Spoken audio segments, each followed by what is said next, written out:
Good evening, and welcome to a journey through the blood-stained corridors of Imperial Rome, where absolute power didn't just corrupt absolutely. It twisted the human soul into shapes so grotesque that even today, 2,000 years later, their stories make us question the very nature of humanity itself. Tonight, we're peeling back the marble facades and golden laurel wreaths to expose the festering darkness that lurked beneath Rome's greatest throne.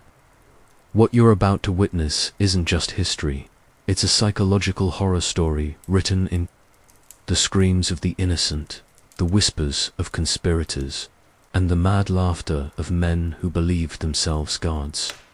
From the sexual depravity of Caligula to the theatrical murders of Nero, from the gladiatorial obsessions of Commodus to the paranoid brutality of Domitian, we're about to uncover secrets so disturbing that the Roman historians themselves struggled to record them without trembling hands.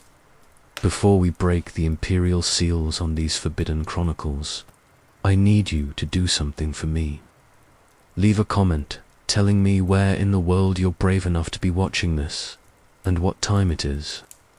Are you witnessing these dark revelations from a midnight vigil in Montreal, or perhaps during a thunderstorm in Manchester?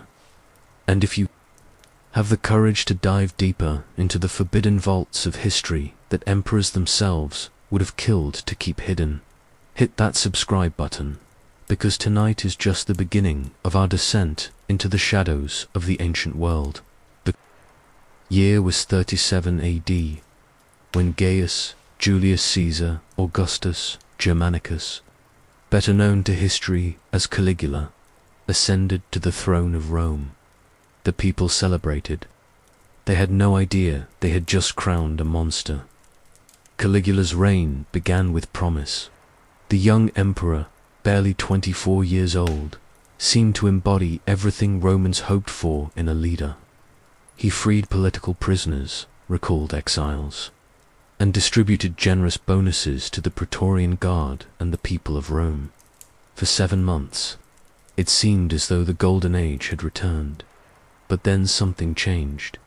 Some historians suggest it was a severe illness that altered his brain chemistry. Others believe the intoxicating rush of absolute power simply revealed what had always lurked beneath the surface. Whatever the cause, by the winter of 38 AD, Rome was in the grip of a ruler whose cruelty would become legendary, whose sexual perversions would shock even the most jaded Roman aristocrats, and whose delusions of divinity would push the empire to the brink of collapse. Caligula's transformation began subtly. He started appearing in public dressed as various gods, Venus, Mercury, sometimes even as Diana, complete with women's clothing and makeup. But these weren't mere theatrical performances. In Caligula's twisted mind, he wasn't impersonating the gods, he was revealing his true divine nature. He ordered temples built in his honor and demanded that his subjects worship him as a living deity. The sexual depravity came next, and it was systematic in its cruelty. Caligula would invite married couples to dinner, then openly examine the wives like livestock before deciding which ones he would take to his bedchamber. He didn't hide these violations, he boasted about them, forcing the husbands to listen to detailed accounts of their wives' humiliation the next day. When some patrician families tried to protect their daughters by keeping them away from imperial gatherings, Caligula would send his guards to drag them from their homes. But perhaps most disturbing was how Caligula weaponized hope and terror in equal measure. He would promise mercy to condemned prisoners, then change his mind at the last second, ordering their executions to proceed just as their families began to celebrate their reprieve. He once told his grandmother, Antonia, that he had the power to have her killed at any moment, and when she died shortly after, possibly by suicide, he showed no emotion whatsoever. The emperor's relationship with his sisters crossed every boundary. of Roman decency. While Romans were hardly prudes, Caligula's open incestuous relationships with his three sisters, particularly his favorite, Drusilla, scandalized even the most liberal elements of Roman society. When Drusilla died, possibly poisoned by Caligula himself during one of his increasingly erratic episodes, he declared her a goddess and instituted a period of mourning so extreme that laughing, bathing, or dining with one's family became punishable. By death, the cruelty escalated with each passing month. Caligula would force parents to attend their children's executions, sometimes making them share a meal with him afterward while he described the details. He once ordered a senator's son to be killed, then invited the father to dinner that same evening, watching with amusement as the grieving man tried to maintain composure. When the senator didn't show enough enthusiasm for the food and entertainment, Caligula threatened to kill his remaining son as well. Perhaps nowhere was Caligula's madness more evident than in his treatment of the military. He launched bizarre campaigns that seemed designed more to humiliate his soldiers than achieve any strategic objective. During his planned invasion of Britain, he ordered his troops to collect seashells on the beach, calling them spoils of the ocean and proof of his conquest over Neptune himself. He then awarded himself a triumph for this imaginary victory, parading through Rome while his confused soldiers carried baskets of shells. The economic impact of Caligula's reign was catastrophic. Within 2 years, he had squandered the massive treasury surplus left by his predecessor, Tiberius. Money wasn't spent on infrastructure or military campaigns, but on increasingly elaborate spectacles designed to feed his ego. He built temporary bridges across bodies of water just so he could ride across them in elaborate processions, then had them destroyed immediately afterward. He commissioned massive ships to be built on Lake Nemi, floating palaces equipped with marble floors, heating systems, and elaborate gardens, all for his personal pleasure. But it was Caligula's interactions with the Senate that revealed the true depth of his psychological deterioration. He would summon senators to meetings at impossible hours, forcing elderly men to run miles to reach the palace only to dismiss them without explanation. He appointed his horse, Incitatus, to the priesthood and seriously considered making the animal a consul. This wasn't mere eccentricity, it was a calculated humiliation of Rome's governing class, a way of demonstrating that, in his eyes, they were worth less than livestock. The sexual violence became more extreme and public. Caligula would interrupt trials and public ceremonies to assault women in the audience, sometimes returning to announce the details to the crowd. He established a brothel in the imperial palace, forcing senators, wives and daughters to work there, while their husbands and fathers were compelled to purchase their services.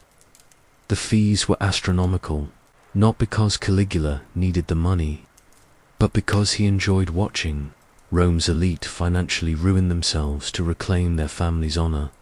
As 40 AD progressed, even Caligula's closest supporters began to realize that their emperor wasn't just cruel, he was completely detached from reality. He would have conversations with statues of gods, claiming they spoke back to him. He ordered the heads removed from various statues of deities throughout Rome and replaced them with likenesses of his own face. When lightning struck during a storm, he would challenge Jupiter to combat, screaming threats at the sky while his terrified courtiers tried to pretend this was normal behavior. The conspiracy that finally ended Caligula's reign wasn't born from political ambition, but from sheer desperation. The Praetorian Guard, the very men sworn to protect him, could no longer stomach the daily horrors they were forced to witness and sometimes participate in. Cassius Chaerea, a Praetorian tribune whom Caligula had repeatedly humiliated with sexual taunts and feminine passwords, became the leader of the plot. on January 24th, 41 AD. As Caligula was leaving the theatre after watching a play, Sharia and his co-conspirators struck. They didn't just kill him, they butchered him, stabbing him 30 times while screaming about the restoration of the Republic. But their rage didn't end with Caligula's death. They sought out his wife, Caesonia, and his infant daughter, murdering them both to ensure no heir could continue the bloodline. The Roman people's reaction to Caligula's assassination was telling. There was no mourning, no calls for vengeance. Instead, there was a collective sigh of relief, so profound that it seemed to echo through the streets of Rome. But the damage had been done. In less than 4 years, one man's madness had demonstrated just how fragile the Roman system really was. How quickly civilization could crumble when unlimited power fell into the wrong hands. Caligula's reign serves as a terrifying preview of what was to come. He wasn't an aberration, he was a harbinger, the first in a series of emperors who would use the throne not to serve Rome, but to indulge their darkest impulses on an imperial scale.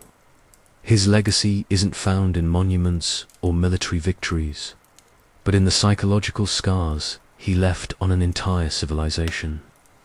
Scars that would influence how Romans viewed power and authority for generations to come. If Caligula was Rome's mad god, then Nero was its burning devil, a man who turned murder into performance art and made the destruction of human life his greatest masterpiece.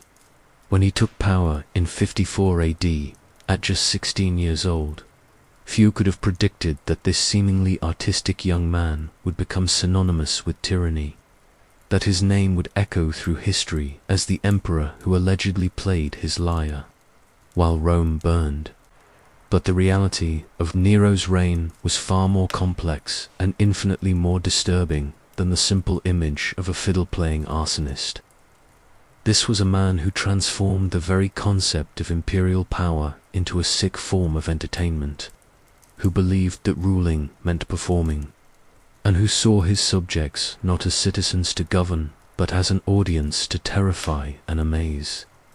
Nero's path to darkness began early, shaped by a mother whose ambition knew no bounds and whose methods would have impressed Machiavelli himself. Agrippina, the younger, didn't just want power. She wanted to control it through her son, and she was willing to commit any crime to achieve that goal. She married her uncle, Emperor Claudius, then slowly poisoned him with mushrooms laced with toxins, clearing the way for Nero's ascension.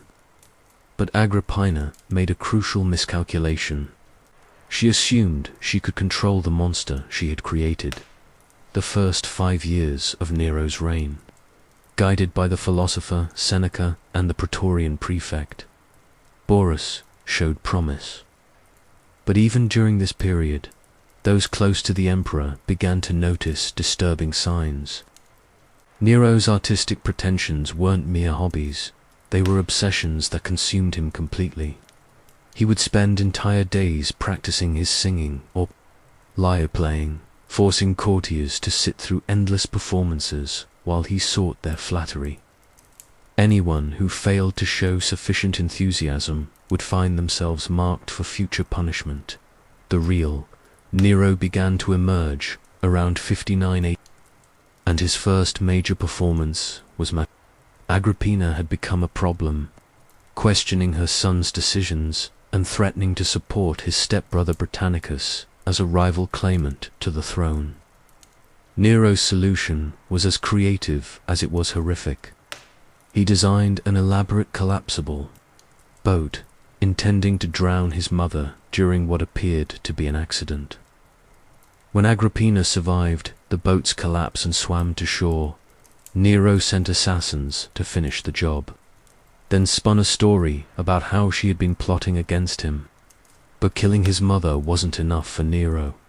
He needed the world to understand that this was a performance, a statement about his power and artistic vision. He had her body displayed publicly, examining it himself and commenting on her physical features to assembled courtiers. This wasn't grief or guilt, it was a director reviewing his work, critiquing the final scene of his first major production. The murder of Agrippina unleashed something terrible in Nero. Having crossed the ultimate moral boundary, he seemed to lose all capacity for restraint. His wife, Octavia, became his next target, not because she had betrayed him, but because she represented the old moral order that he was determined to destroy. He divorced her on trumped-up charges of adultery, then had her killed, presenting her severed head to his new wife, Poppaea, as a wedding gift. Poppaea herself wouldn't escape Nero's artistic vision of violence. When she criticized him for coming home late from the races, he kicked her to death while she was pregnant with their child. Later, overcome with what he claimed was grief, he had a young slave boy named Sporus, castrated and forced to dress as Poppaea, going through a mock marriage ceremony with the mutilated child. To Nero, this wasn't just cruelty, it was romantic, a way of preserving his love through creative transformation. The Great Fire of Rome in 64 AD provided Nero with his largest canvas yet. While historians debate whether he actually started the fire, there's no question about his response to it.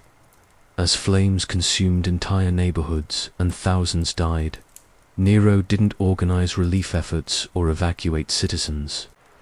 Instead, he climbed to the roof of his palace and performed, singing his own composition about the fall of Troy while Rome burned around him. But the fire wasn't just an opportunity for performance. It was a chance for the ultimate urban renewal. Project Nero seized vast swaths of the burned city to build his Domus, Aurea or Golden House, a palace complex so massive and elaborate that it covered nearly a third of Rome. The main building alone had 300 rooms, including a revolving dining room and an artificial lake. The entrance hall housed a 120-foot bronze statue of Nero himself, crafted to resemble the Colossus of Rhodes. The construction of the Golden House revealed the true extent of Nero's megalomania. He didn't just want a palace, he wanted to rebuild Rome as a monument to himself.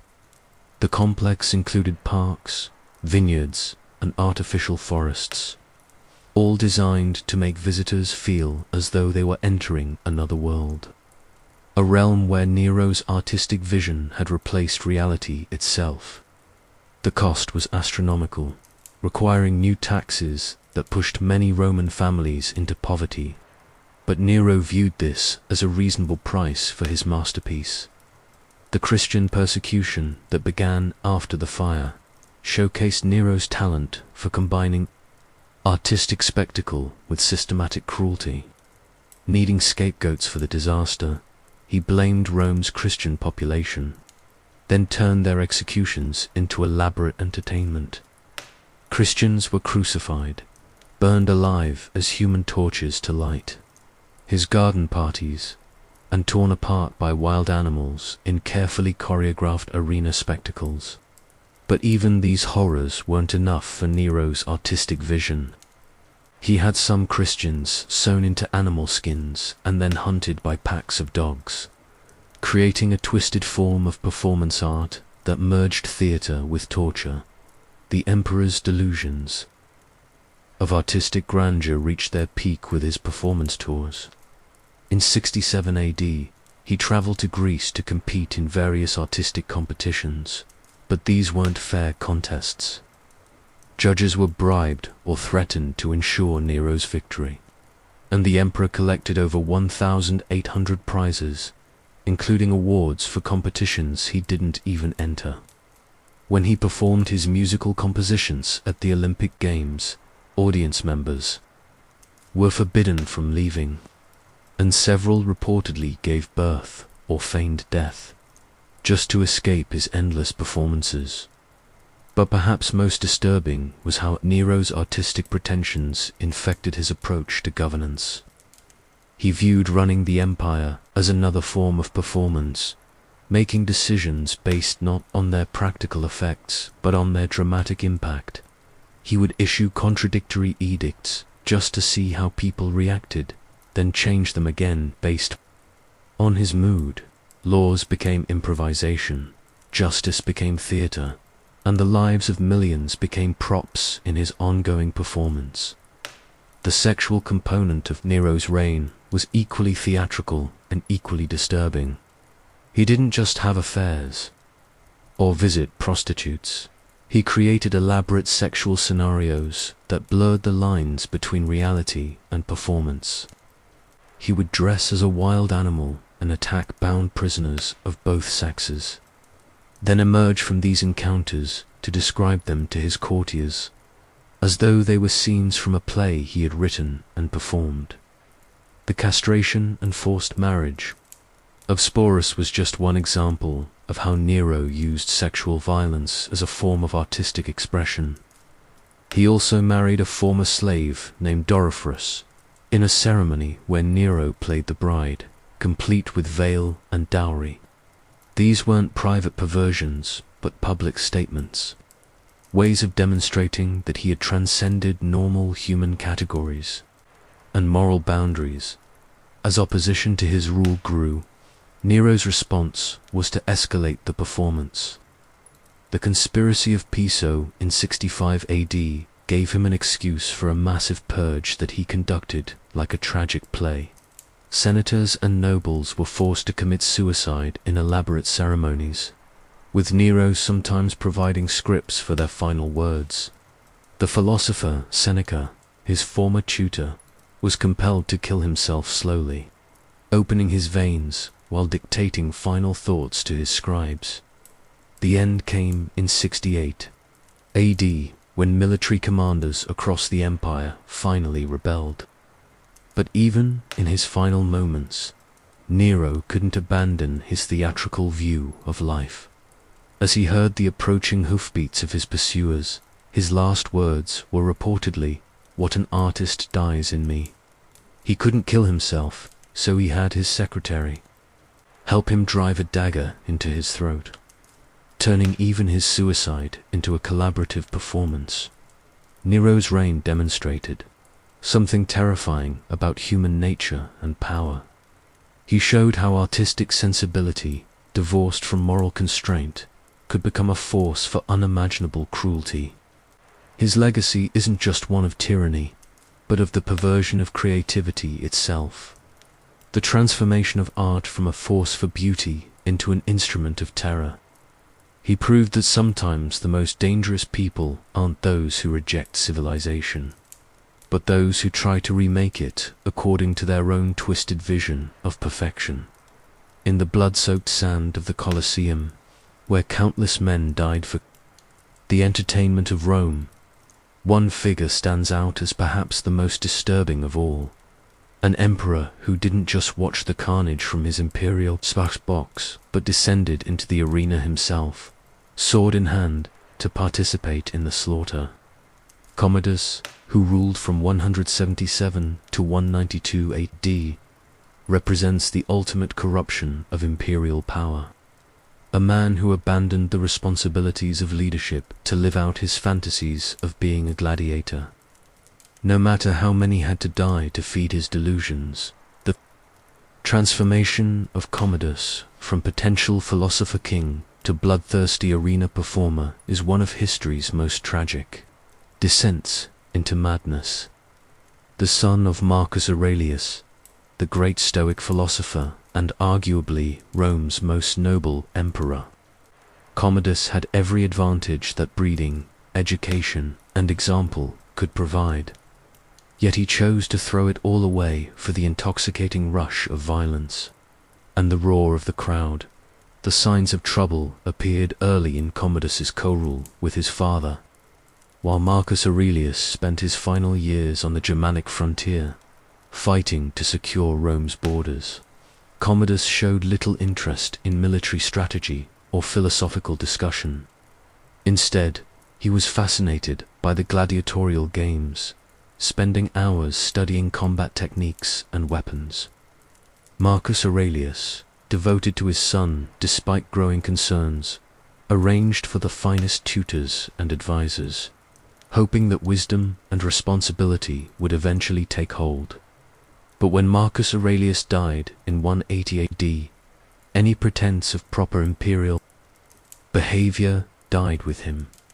Commodus immediately abandoned the Germanic campaigns, making peace deals that his father would have considered dishonorable, all so he could return to Rome and indulge his true passion, the arena.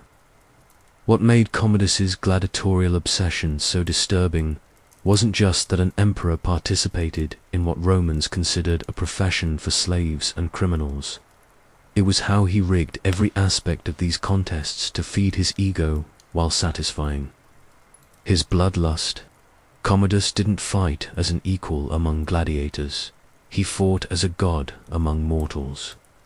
With every advantage and no real risk, his opponents were carefully selected, usually wounded soldiers, disabled veterans, or men weakened by starvation.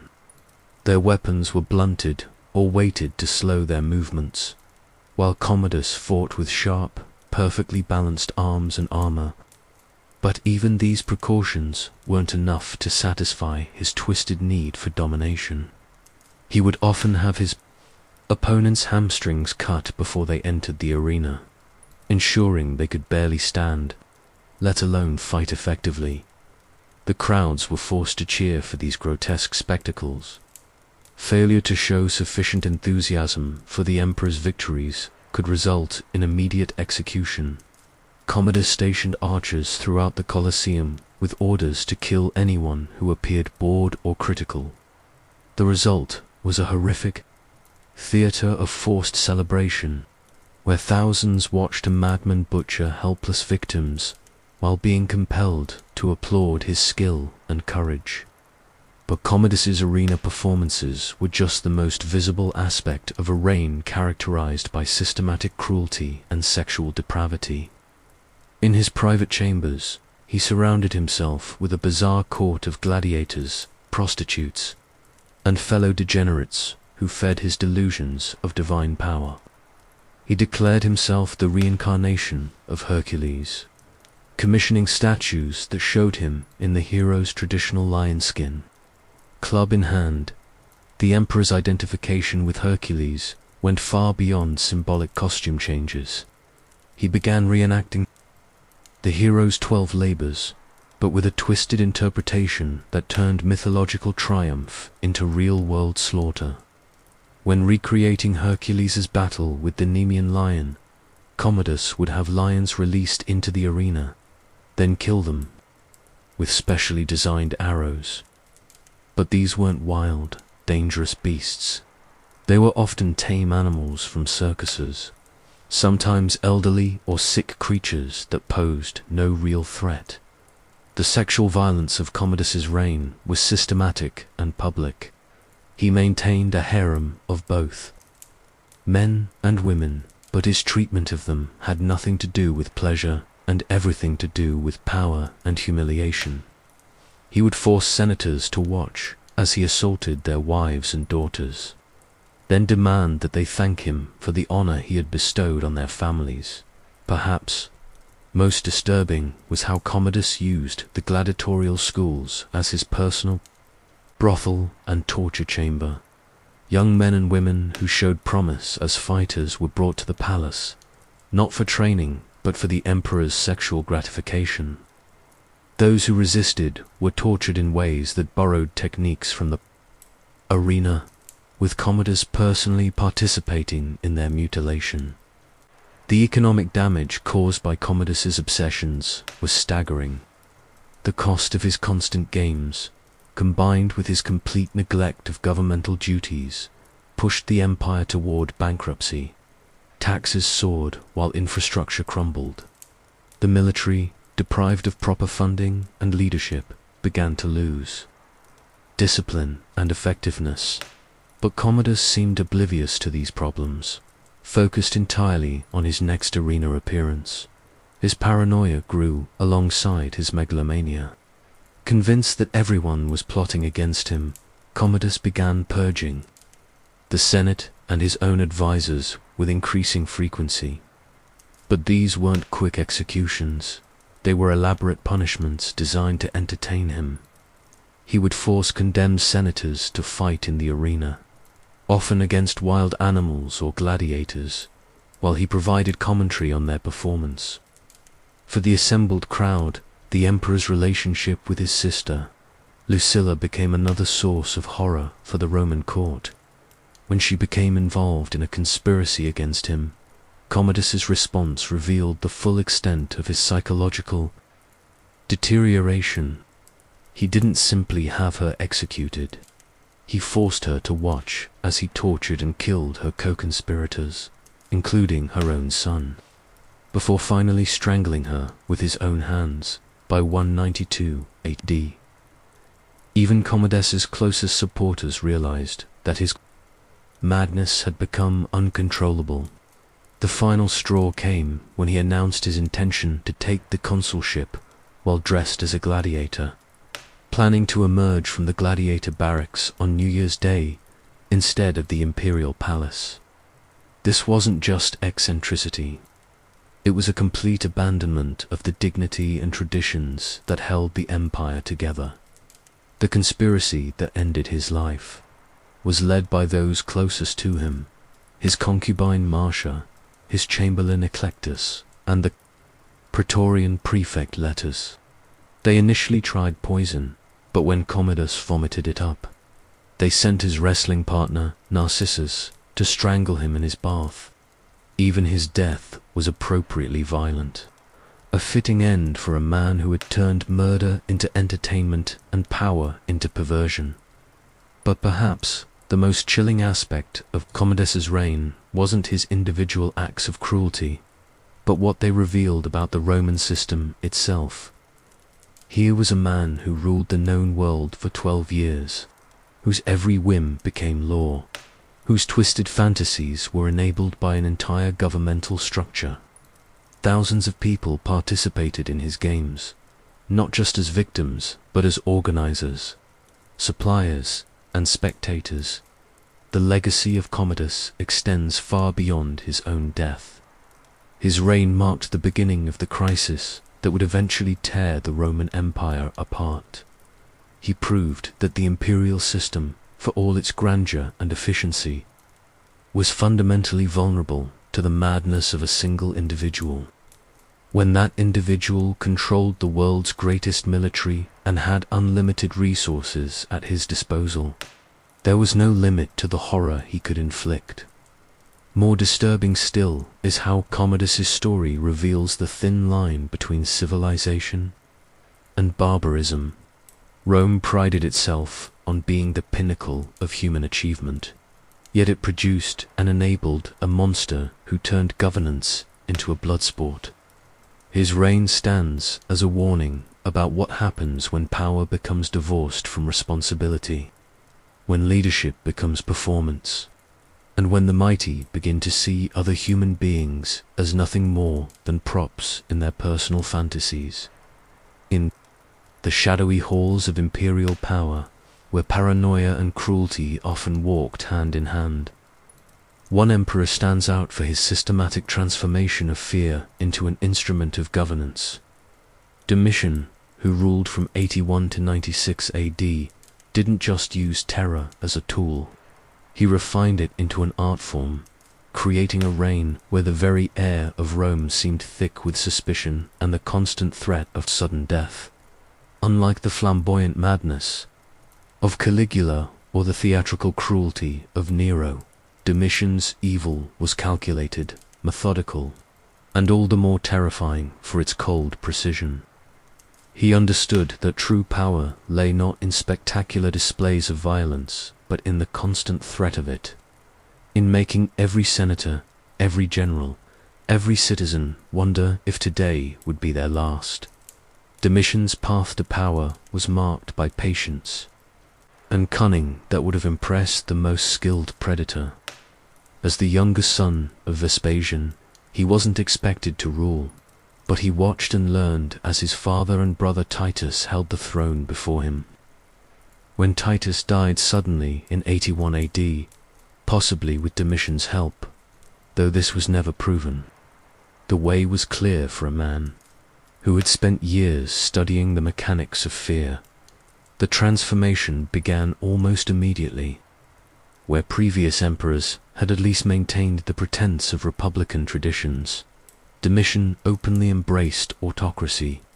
He demanded to be addressed as Dominus et Deus, Lord and God, making it clear that he saw himself not as the first citizen, but as the divine master of Rome.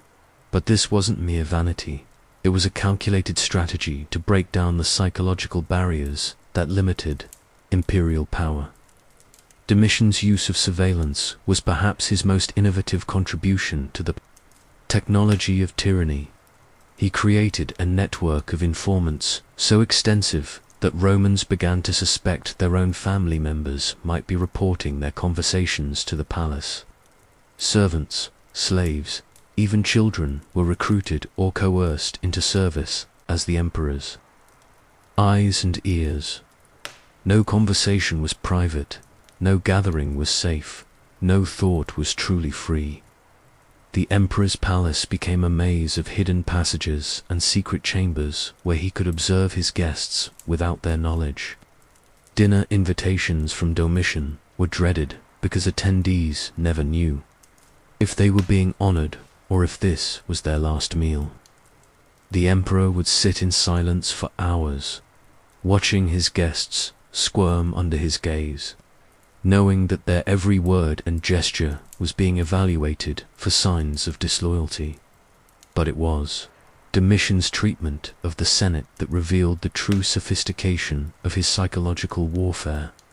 Rather than simply executing senators who opposed him, he preferred to destroy them slowly, systematically stripping away their wealth, status, and dignity before finally granting them the mercy of death.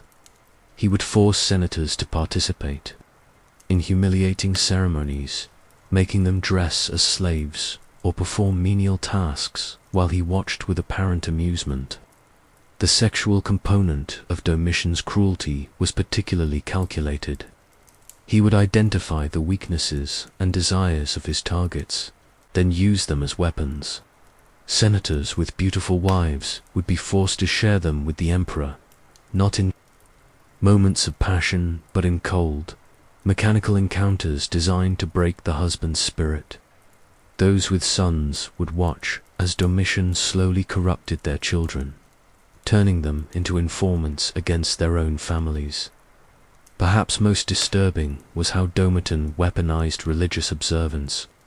He revived ancient laws against adultery and moral corruption, but applied them selectively as tools of political control rather than genuine moral reform. A senator who had displeased him might find himself accused of adultery with evidence that had been meticulously manufactured. The punishment for such crimes was traditionally death, but Domitian preferred exile, allowing him to seize the condemned man's property while keeping him alive as an example to others. The emperor's relationship with his wife Domitia became another instrument of terror for the Roman court. When he discovered her affair with an actor named Paris, Domitian didn't just execute the man, he turned the killing into a public spectacle. That served as a warning about the consequences of betraying imperial trust. But he kept Domitia alive, using her continued presence as a reminder to everyone that even the empress wasn't safe from his vengeance. Domitian's military campaigns revealed another aspect of his calculated cruelty. Unlike previous emperors who sought glory through conquest, Domitian used military service as a form of punishment and population control. Generals who showed too much competence were given impossible missions designed to result in their deaths, while potentially rebellious populations were conscripted into legions that were then deployed to the most dangerous frontiers. The emperors Building projects weren't expressions of grandeur, but demonstrations of his absolute power over Roman resources and lives. The construction of his palace complex on the Palatine Hill required the demolition of entire neighborhoods, displacing thousands of families who received no compensation. Workers on his projects faced impossible deadlines and dangerous conditions, with failure punishable by death. But perhaps Domitian's most chilling innovation was his use of children as instruments of terror. He would identify the offspring of potential enemies and have them brought to the palace as honored guests. These children weren't harmed, at least not initially, but their presence served as constant leverage over their parents. A senator thinking of rebellion would remember that his 10-year-old son was sleeping in rooms adjacent to the emperor's quarters. The psychological impact of this system was devastating. Romans began to internalize Domitian's surveillance, censoring their own thoughts and words even when alone.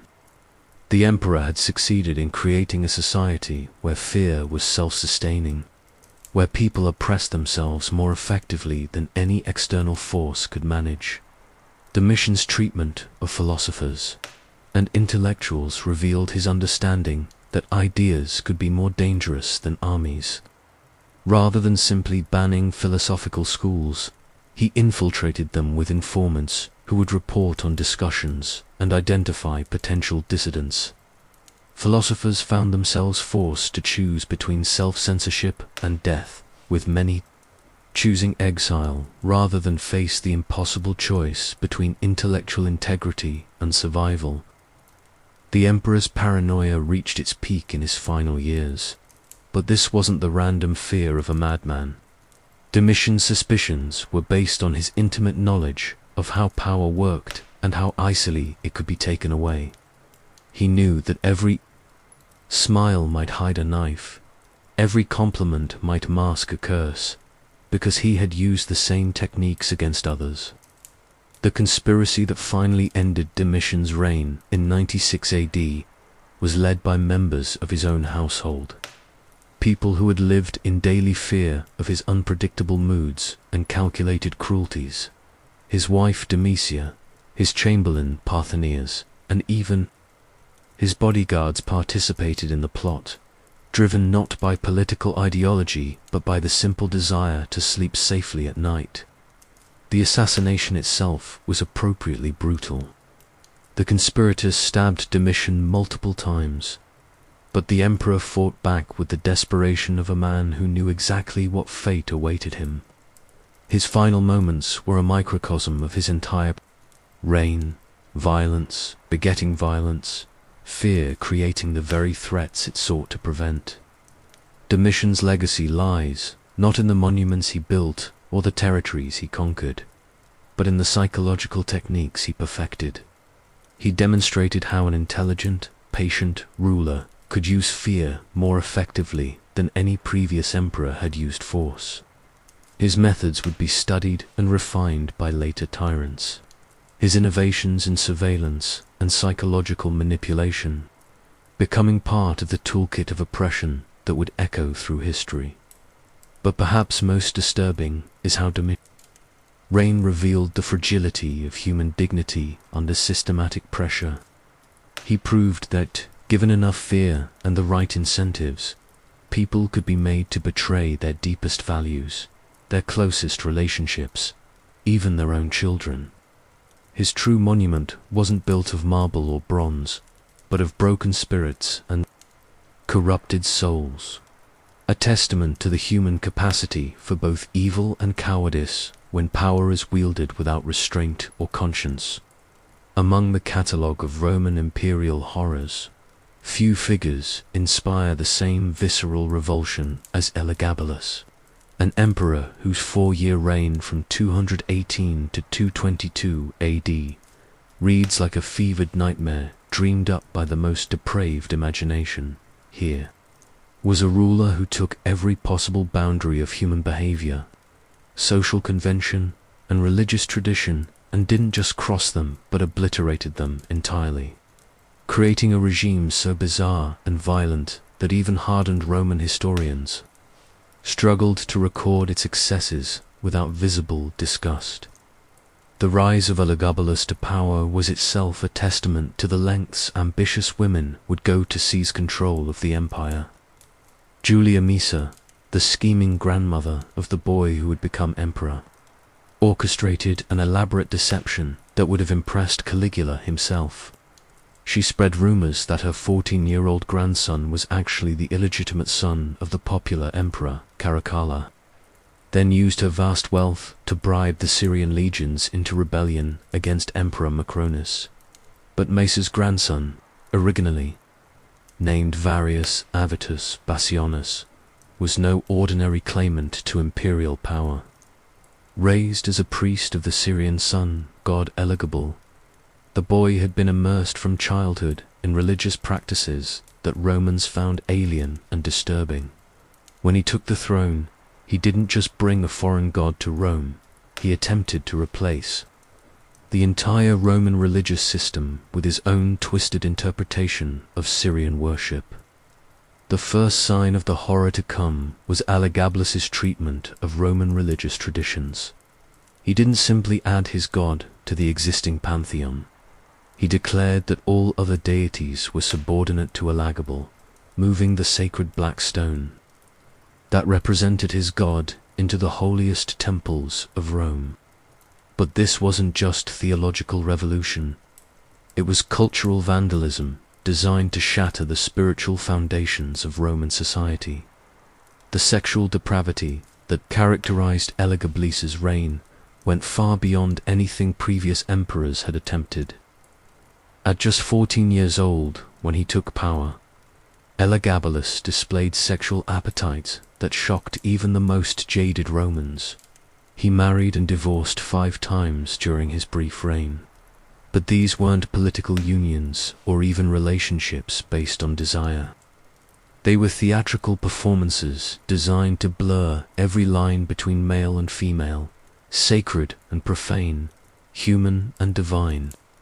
The emperor's first marriage was to Julia Cornelia Paula, a respectable Roman woman who quickly discovered that her husband's interests lay elsewhere.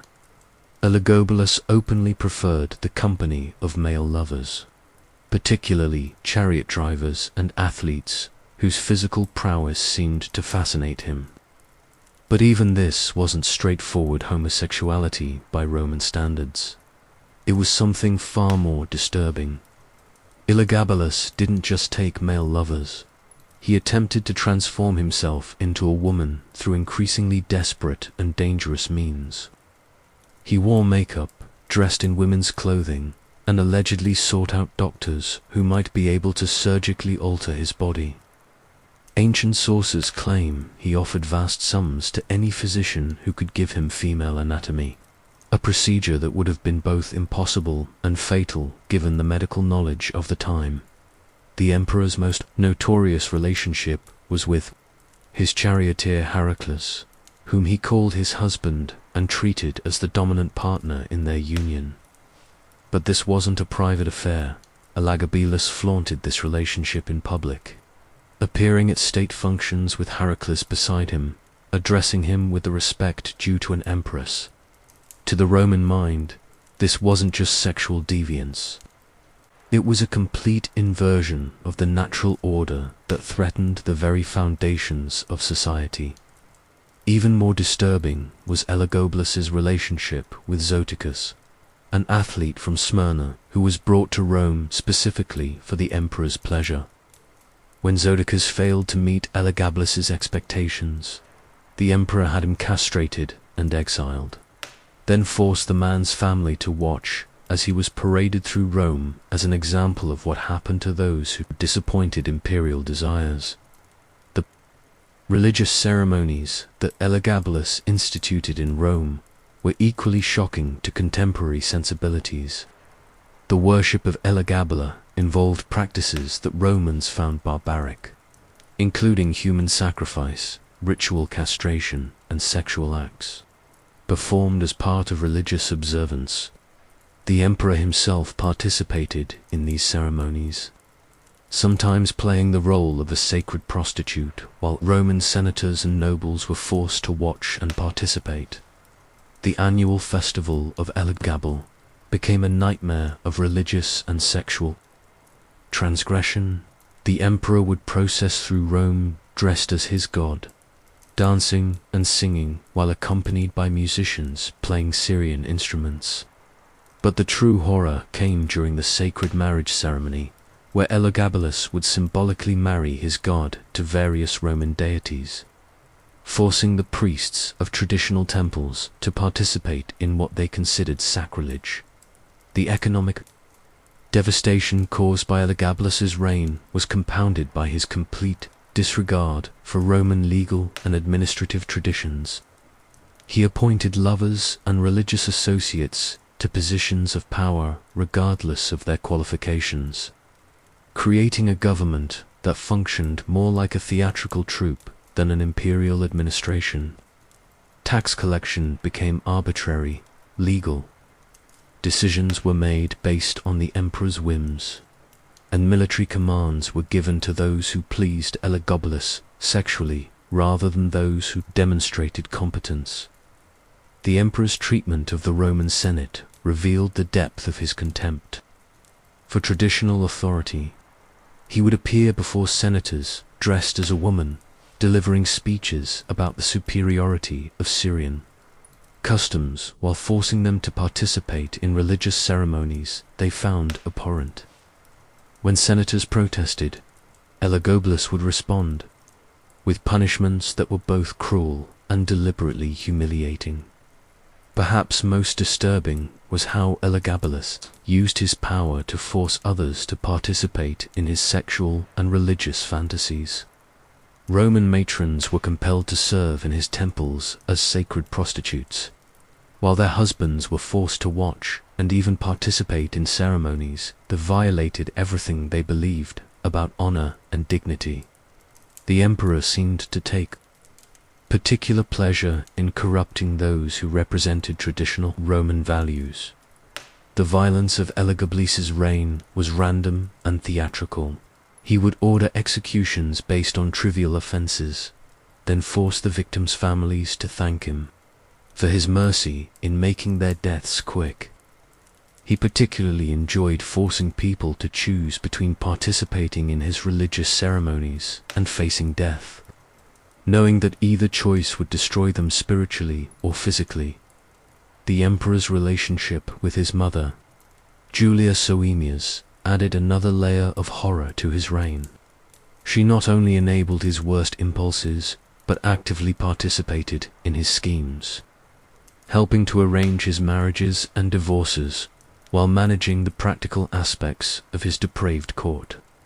Her presence at religious ceremonies that involved her son's sexual activities scandalized even Romans who were accustomed to imperial excess. As opposition to Elagabalus grew, his grandmother, Julia Maesa, began to realize that her creation had become uncontrollable. The Syrian legions that had brought him to power were losing discipline. The Roman people were on the verge of revolt, and even the Praetorian Guard was showing signs of disloyalty. Maesa began secretly promoting her other grandson, Alexander Severus, as a more suitable candidate for imperial power. The end came in 222 AD, when the Praetorian Guard finally rebelled. But even Elagabalus's death was appropriately grotesque. The soldiers didn't just kill him, they mutilated his body, dragged it through the streets of Rome, and finally threw it into the Tiber River. His mother, Julia Soaemias, met the same fate, her body treated with equal contempt by soldiers who had finally reached the limits of their endurance. The aftermath of Elagabalus's reign revealed the lasting damage that 4 years of systematic transgression could inflict on a civilization. The Roman people's faith in imperial authority was shattered. Religious traditions had been corrupted, and the very concept of Roman identity had been called into question. His successor, Alexander Severus, would spend his entire reign trying to restore some semblance of traditional order and dignity to the imperial office. But perhaps the most chilling aspect of Elagabalus' story is what it reveals about the relationship between power and identity. Here was a teenager given unlimited authority over the known world, and his response was to use that power to remake reality according to his own psychological needs and sexual desires. The result wasn't just political disaster, but a kind of spiritual catastrophe that left scars on Roman culture for generations. Elagabalus' reign stands as perhaps the clearest example of how absolute power can corrupt not just morally, but psychologically, warping a young mind into something that could barely be recognized as human. His legacy isn't found in laws or monuments, but in the collective trauma of a civilization that had been forced to witness the complete breakdown of everything it held sacred. He proved that the greatest threat to any society might not come from external enemies or natural disasters, but from the unlimited power to indulge unlimited desires without consequence or restraint. In the shadows of imperial power, where death often came not with the clash of swords but with the subtle mixing of powders, few figures mastered the art of murder as thoroughly as Livia Drusilla, the wife of Emperor Augustus and the mother of Emperor Tiberius. While she never wore the purple herself, Livia wielded power more effectively than many who did, creating a reign of terror that lasted over 50 years and established poison as the preferred weapon of imperial ambition. Livia's story reveals a different kind of horror than the flamboyant madness of emperors like Caligula or Nero. Hers was a quiet evil, patient and methodical, built on the understanding that the most effective way to eliminate obstacles was to make their removal appear natural. She didn't need the spectacle of public executions or the drama of military coups. She had something far more powerful, the ability to kill without being suspected, to commit perfect murders that left no evidence except the convenient deaths of her enemies. The transformation of Livia from ambitious aristocrat to imperial poisoner began with her marriage to Augustus. In 38 BC, she came to this union already married to Tiberius Claudius, Nato already pregnant with her second son, but Augustus's desire for her was so strong that he forced her divorce and married her, while she was still carrying another man's child. This wasn't love. It was a political calculation that would reshape the Roman world from the beginning. Livia understood that her power depended entirely on her ability to ensure that her bloodline inherited the throne. Augustus had no sons from their marriage, but he had a daughter, Julia, from a previous union, as well as grandsons and other potential heirs. Livia's challenge was to eliminate these competitors without appearing to threaten them, to clear a path for her own son Tiberius while maintaining her reputation as a devoted wife and loving stepmother. The first suspicious death came in 23 BC, when Marcellus, Augustus's nephew and designated heir, died suddenly of a mysterious illness. He was young, healthy, and had shown no previous signs of sickness, but he succumbed within days to symptoms that Roman physicians couldn't identify or treat. Livia was reportedly devoted in her care of the young man during his final illness, preparing his food and medicine with her own hands, a detail that takes on sinister significance in light of later events. The death of Marcellus cleared the way for Marcus Agrippa, Augustus's trusted general, to become the emperor's primary heir. But Agrippa too died unexpectedly in 12 BC, again after a brief illness that physicians couldn't explain. Once more, Livia was present during his final days, offering comfort and assistance to the grieving family while carefully positioning her son Tiberius as the natural replacement for the deceased heir. But it was the systematic elimination of grandsons that revealed the true extent of Livia's capabilities as an assassin. Gaius and Lucius Caesar, the sons of Julia and Agrippa, were the emperor's designated heirs after their father's death. Both were young, popular, and seemed destined for greatness, until mysterious illnesses claimed them both within a few years of each other. Gaius died in 04 AD while campaigning in Armenia, allegedly from a wound that became infected. But witnesses reported that his symptoms were consistent with poisoning rather than battlefield injury. Lucius Caesar's death in 02 AD was even more suspicious. He was traveling to Spain when he was struck down by a sudden illness that killed him within hours. The speed of his decline and the specific symptoms, violent vomiting and convulsions, matched known effects of several toxins that were available to those with sufficient knowledge and resources. Livia had both the empress's knowledge of poisons, was legendary throughout Rome, though always whispered about rather than discussed openly. She maintained extensive gardens where she cultivated various plants, many of which had medicinal properties but could be deadly in the right concentrations. She also employed a network of servants and slaves who had been trained in the preparation of herbal remedies, giving her access to a wide range of toxic substances while maintaining plausible deniability about their ultimate use. Perhaps most chilling was Livia's apparent testing of her poisons on unsuspecting victims. Ancient sources suggest that she would experiment with new toxins by adding them to food served to slaves and condemned prisoners, carefully observing the effects and refining her techniques.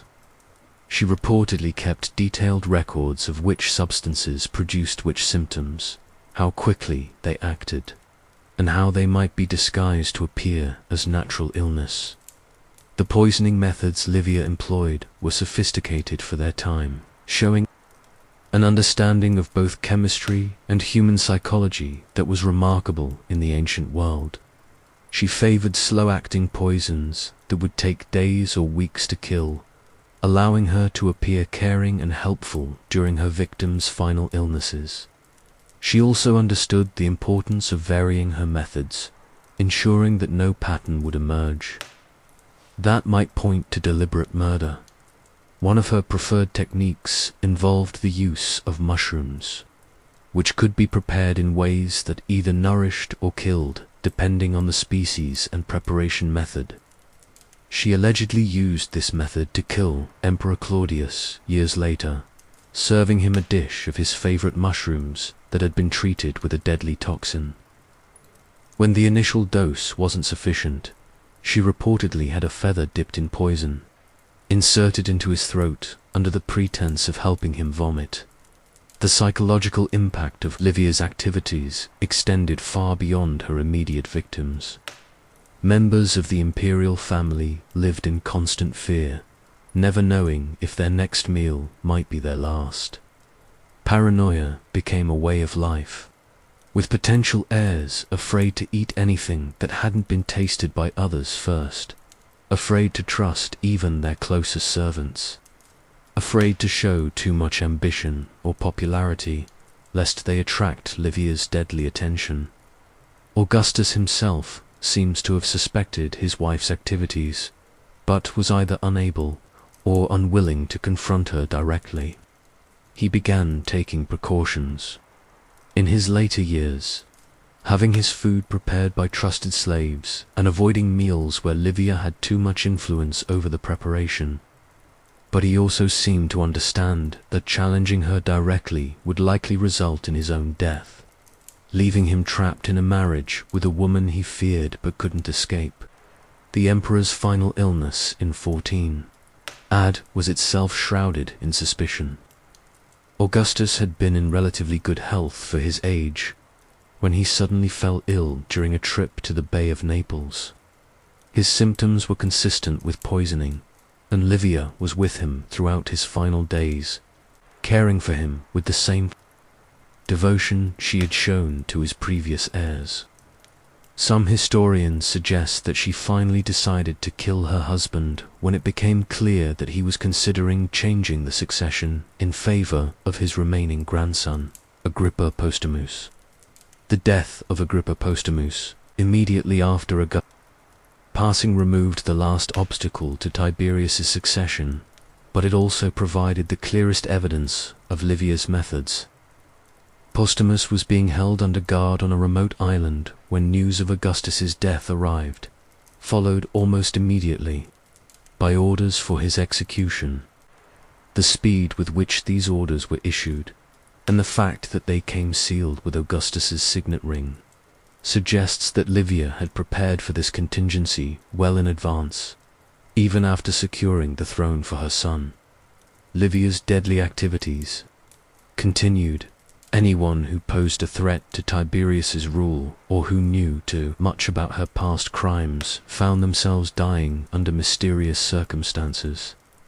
She had created a system of assassination so effective that it would be copied by later imperial women, establishing poison as the weapon of choice for those who preferred subtlety to spectacle. The relationship between Livia and Tiberius became increasingly strained as the new emperor began to understand the full extent of his mother's crimes. He reportedly lived in fear of her, knowing that the same methods she had used to put him on the throne could easily be used to remove him if he displeased her. This fear may have contributed to his eventual retreat from Rome to the island of Capri, where he spent his final years in relative isolation. Livia's death in 29 AD marked the end of an era, but her legacy lived on in the imperial system she had helped create. She had proven that political power could be seized and maintained through careful application of violence, that murder could be made to appear natural, and that even the most powerful men in the world were vulnerable to those who understood the subtle arts of assassination. But perhaps most disturbing is how Livia's story reveals the corruption that absolute power can bring to human relationships. She murdered her stepchildren and grandchildren, people she had helped raise and who trusted her, betraying the most fundamental bonds of family and affection in pursuit of political advantage. Her ability to maintain the facade of a loving matriarch while systematically eliminating her own relatives speaks to a level of psychological compartmentalization that borders on the sociopathic, that the Empress's legacy extends far beyond her individual crimes to encompass the climate of fear and suspicion she created within the imperial family. Future generations of potential heirs would grow up knowing that their greatest threat might come not from external enemies, but from their own relatives, that the dining table could be more dangerous than the battlefield, and that expressions of love and care might mask the deadliest intentions. Livia Drusilla stands as history's most successful female serial killer, a woman who used her position and intelligence to commit crimes that would have been impossible for men to accomplish through traditional means. Her story reminds us that evil often comes not in the obvious forms of rage and violence, but in the quiet persistence of those patient enough to kill slowly and clever enough to never get caught in the annals of imperial insanity. Few stories are as deeply disturbing as that of Caligula's systematic attempt to transform himself from emperor into a living deity, complete with temples, priests, and human sacrifices. But beyond the well-known tales of his cruelty and sexual depravity lies a darker truth. Caligula didn't just believe he was a god. He created an entire religious and political system designed to make others believe it too, using psychological manipulation and terror to reshape reality itself according to his delusional vision. The transformation began subtly, as the most dangerous changes often do. In his early months as Emperor, Caligula would appear at public ceremonies wearing subtle divine attributes: a wreath that resembled those worn by statues of gods, a toga with embroidery that suggested celestial themes. To casual observers, these seemed like harmless imperial affectations, the kind of symbolic elevation that Romans had come to expect from their rulers. But Caligula's divine ambitions went far deeper than costume and ceremony. He began systematically studying the religious practices and mythologies associated with various gods, not as a scholar or devotee, but as someone preparing to assume those roles himself. He spent hours with priests and religious experts, learning the specific rituals, prayers, and symbols associated with Jupiter, Mars, Mercury, and other deities. This wasn't curiosity. It was preparation for the most audacious identity theft in human history. The first public manifestation of Caligula's divine delusions came during religious festivals, where he began inserting himself directly into ceremonies traditionally reserved for the gods. During the Ludi Apollinaris Games honoring Apollo, Caligula appeared dressed as the god himself, complete with golden arrows and a lyre. But he didn't just perform as Apollo. He demanded that the assembled crowd worship him as the god, threatening death to anyone who failed to show proper reverence. The construction of Caligula's temple to himself marked a new phase in his psychological deterioration. Located on the Palatine Hill adjacent to the palace, this wasn't just a building but an entire complex designed to facilitate his worship as a living deity. The temple housed a life-sized golden statue of Caligula that was dressed each day in the same clothes the emperor wore, creating the illusion that the god-emperor was simultaneously present in multiple locations. But the most disturbing aspect of Caligula's divine persona was how he used it to justify increasingly extreme violations of human dignity and social order. When senators hesitated to approve his more outrageous demands, he would remind them that they were not merely dealing with an emperor, but with a god whose will was by definition beyond question or criticism. Opposition to his policies became not just treason, but blasphemy, punishable by tortures that Caligula claimed were divinely ordained. The emperor's conversations with other gods became a regular feature of court life, and witnessing these exchanges was both mandatory for courtiers and terrifying in their implications. Caligula would spend hours in apparent dialogue with statues of Jupiter, Mars, and other deities, sometimes laughing at jokes only he could hear, sometimes flying into rages at perceived slights from his divine colleagues. Those present were required to react as though these conversations were real, applauding his witty responses or cowering when he claimed that another god had threatened punishment for their inadequate worship. The sexual component of Caligula's divine identity took his depravity to unprecedented levels.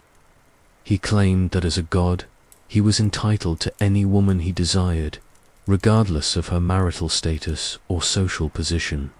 But more than that, he argued that being selected for his attention was a religious honor that women should be grateful to receive.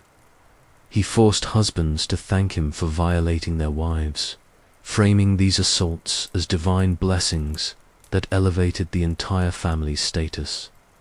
Perhaps most chilling was Caligula's establishment of a priestly hierarchy dedicated to his worship, complete with elaborate initiation ceremonies that served as tests of absolute loyalty. New priests were required to perform acts that violated their deepest moral convictions, proving that their devotion to the god-emperor superseded all other values. These initiation rites often involved forcing the candidates to participate in the torture or murder of their own family members. ensuring that only the most psychologically broken individuals could achieve positions of religious authority. The emperor's divine meals became spectacles of both luxury and terror that redefined the concept of religious observance. These weren't simply elaborate banquets, but communion. Ceremonies where Caligula would share food that he claimed had been blessed by his divine essence.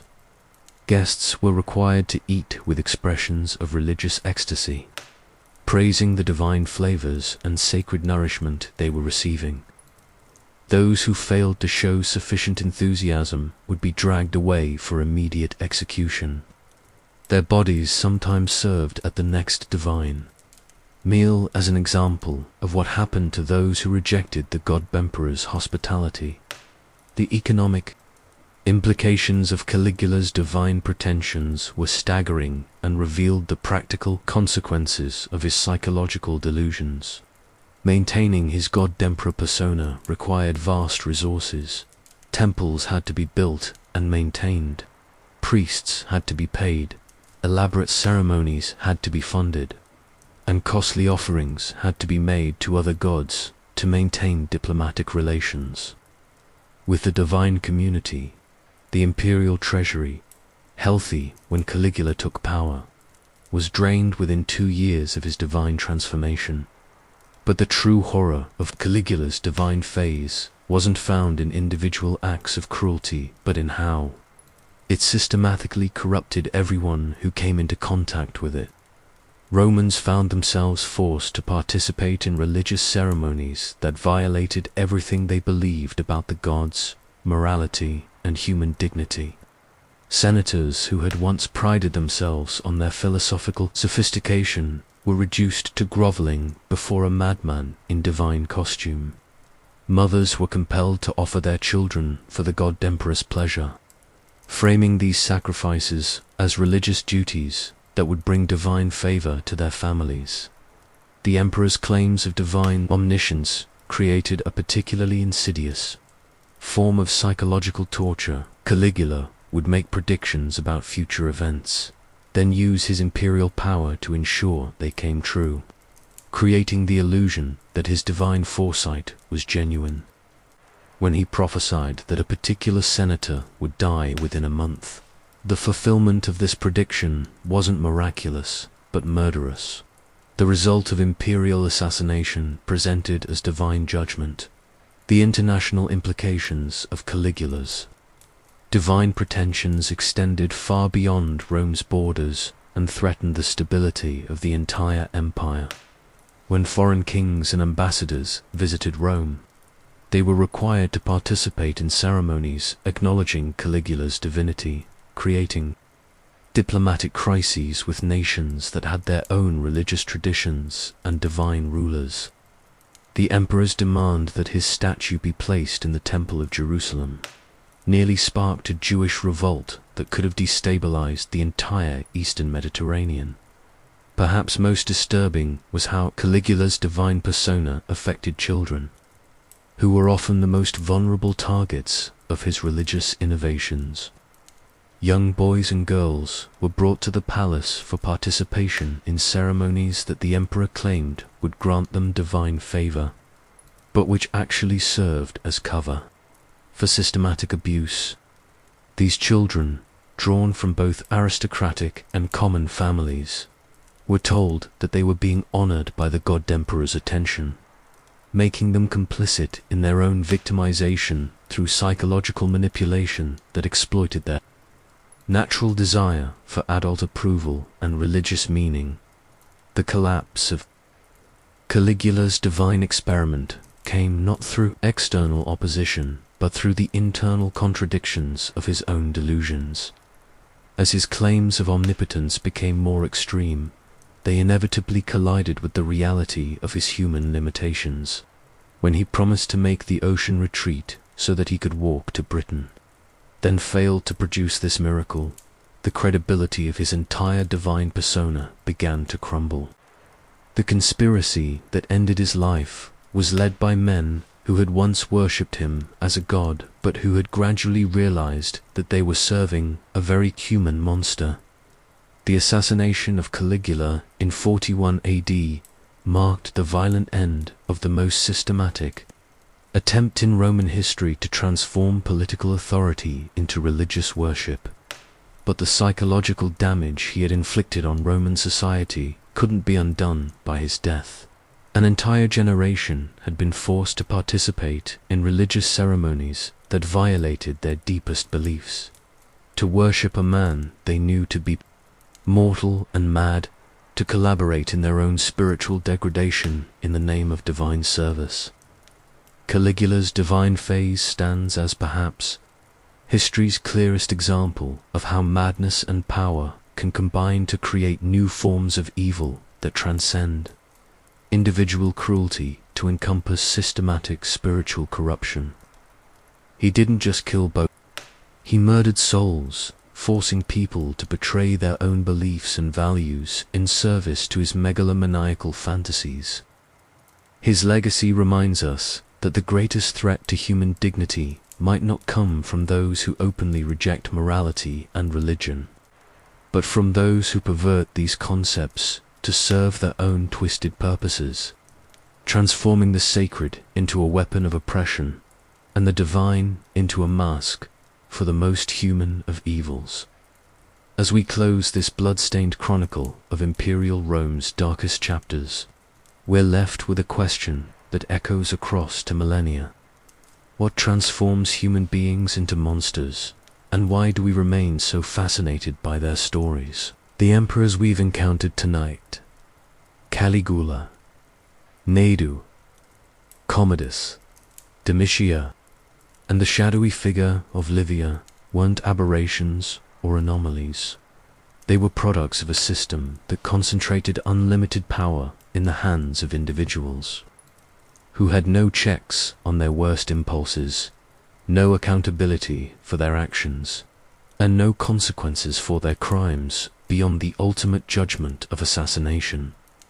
But perhaps the most disturbing revelation from our journey through these imperial nightmares is how recognizable these patterns remain.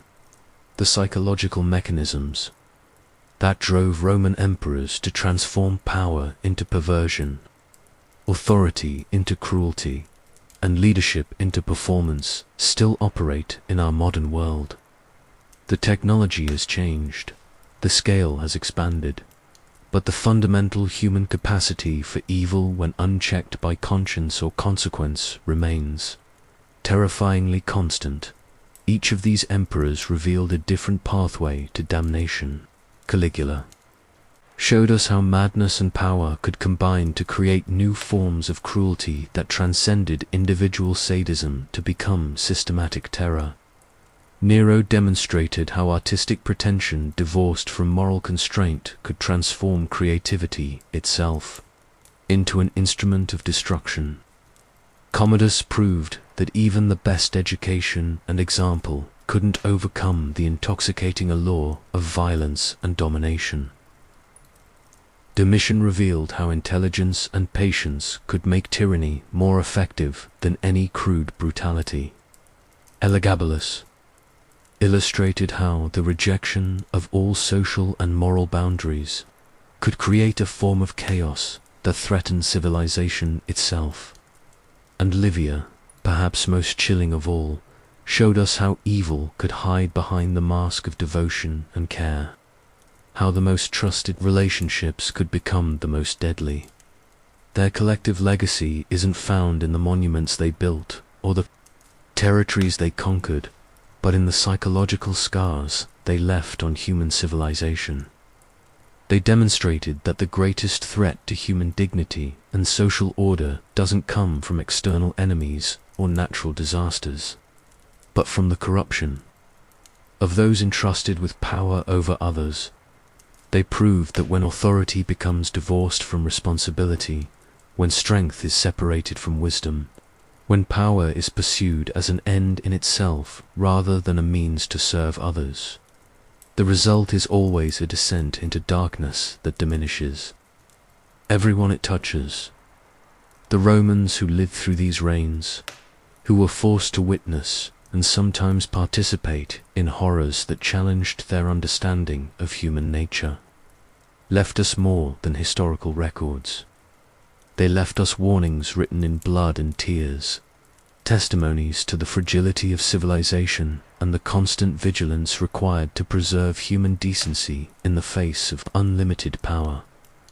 Tonight's journey through the Imperial Shadows reminds us that history's greatest value isn't in teaching us about the past, but in preparing us to recognize and resist the same patterns when they emerge in our own time. The names and faces change, the technology evolves, but the fundamental choice between using power to serve others or to serve oneself remains constant across the centuries. As you return to your own world, carrying these dark revelations with you, remember that knowledge of evil isn't meant to inspire despair, but to arm us with the wisdom necessary to choose differently. The emperors we've encountered tonight became monsters not because they were born evil, but because they chose evil again and again, until choice itself became impossible and they were trapped in prisons of their own making. The true horror of their stories isn't that such people existed, but that they continue to exist, waiting for the right combination of opportunity and temptation to reveal themselves. Our defense against them isn't found in laws or institutions, though these matter, but in the cultivation of conscience, the practice of empathy, and the courage to speak truth to power even when the cost is high. The shadows of Imperial Rome are long, and they still fall across our modern world. But shadows exist only in the absence of light, and the light of human decency, though sometimes dim, has never been completely extinguished. These stories of imperial darkness ultimately serve to illuminate the precious nature of the civilization we've inherited and our responsibility to pass it on, intact and improved, to those who will come after us. The disturbing secrets of Roman emperors aren't just historical curiosities, they're mirrors that reflect our own capacity for both evil and good. Warnings about where power without conscience leads, and reminders that the price of civilization is eternal vigilance against the monsters that lurk within us all. The question isn't whether such people will appear again, it's whether we'll have the wisdom to recognize them and the courage to stop them, before they can add new chapters to history's catalogue of horrors. In the end, these emperors achieved a form of immortality they never intended. They're remembered not as gods or heroes, but as cautionary tales, their names forever associated with humanity's capacity for evil. Their true monument isn't built of marble or bronze, but of the resolve of those who study their crimes and pledge to choose differently. That resolve, renewed in each generation that learns these stories and recoils from them, may be civilization's most powerful defense against the eternal return of imperial nightmares. The shadows are deep, the warnings are clear, and the choice, as always, is ours.